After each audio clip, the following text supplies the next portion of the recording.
New York Times diz que o catolicismo no Brasil pode estar perto do fim.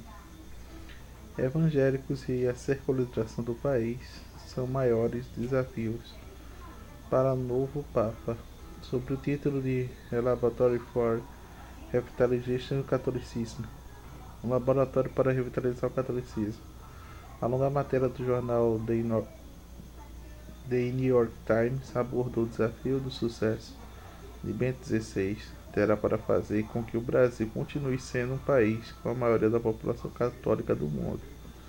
O jornalista Simon Romero assina que a reportagem enfatizou como a Igreja Católica tem se reinventando nos últimos anos, atraindo milhares de pessoas para as missas, onde as músicas de louvor com coreografia do padre Marcelo Rossi e o visual de galã, aliado em fundamentos de autoajuda dos sermões de Fábio de Mello. Se há um país que reúne um desafio enfrentados pelo catolicismo do mundo, é o Brasil. Nação com o maior número de católicos, que serve como uma espécie de laboratório para estratégias para a igreja para atrair a volta de seguidores perdidos, diz o texto. Ao mesmo tempo que o Brasil disputa com os Estados Unidos qual é a nação que tem o maior número de pentecostais do mundo, conforme atesta o censo 2010, atualmente 65% dos brasileiros ainda se considera católico. Eram mais de 90% nos anos 70. O declínio tem sido excessivo e contínuo.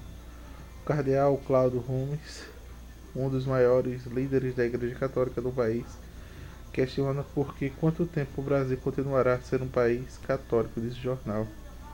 Segundo Silva Fernandes, sociólogo da Universidade Federal Rural do Rio de Janeiro, ainda existe uma questão de grandes divisões da Igreja Católica brasileira. De um lado, as lideranças mais conservadoras e tradicionais da Igreja, que vivem na região sudeste, onde as missas são mais influenciadas pelos padres, cantores e movimento da renovação carismática que busca revigorar as cerimônias católicas para aproximá-las do que os paroquianos muitas vezes iam buscar em outras igrejas evangélicas. Do culto, os bispos do nordeste da Amazônia são mais focados nos problemas sociais, direitos humanos, desflorestamento e a luta indígena. Ainda segundo o jornal, os católicos se ressentem em não ser mais protagonistas em relação a muitas questões sociais e assiste os evangélicos se destacarem na política e usarem cada vez mais os meios de comunicação para continuar crescendo. Uma das dificuldades do movimento da renovação católica no país é a tendência de católicos brasileiros absorverem alimentos de outros movimentos religiosos, como fizeram as práticas afro-brasileiras no passado. Isso enfraquece a identidade católica e abre porta para uma prática espiritual alternativa e híbrida, assevera Stepper Seuka, especialista em religiões africanas na Universidade da Indiana. Embora o número de evangélicos continue crescendo a cada ano, o maior desafio apontado no jornal é o crescimento da secularização da indiferença da religião à religião. Para Anderson Kuznut, especialista em relações latino-americanas da Universidade de Virgínia,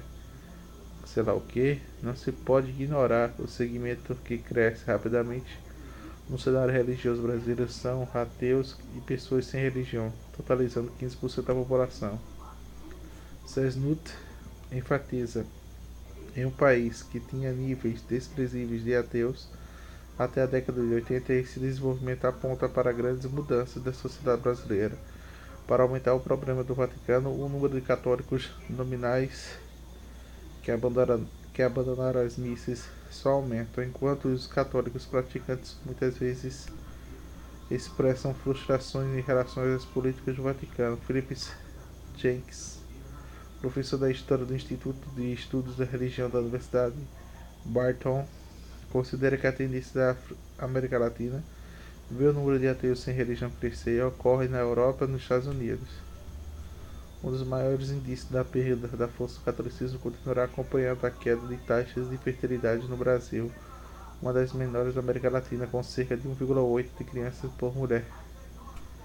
Para a igreja significa menor crianças sendo batizadas, menos jovens candidatos a serem padres e freiras, a diminuição de laços com a igreja católica que tinha no seu país.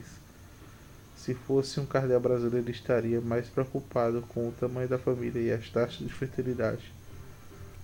O prognóstico, bem comum da secularizzação do pentecostalismo, resume Jenkins. É possível reverter os prognósticos em fim iminente. Para a análise New York Times, muito pode mudar em relação ao novo Papa. Dois brasileiros e o cardeal João Braz Alves Rodrigo Scher, arcebispo de São Paulo, são apontados para fortes candidatos sucessores de 2016.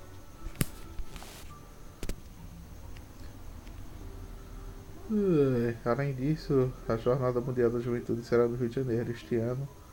Muito provável que será a primeira viagem do pontífice de um país, já que a presença havia sido prometida pelo Vaticano. Muitos fiéis brasileiros têm esperança de que a viagem indique um foco no Vaticano diante da dupla ameaça da competição evangélica e o crescimento do secularismo.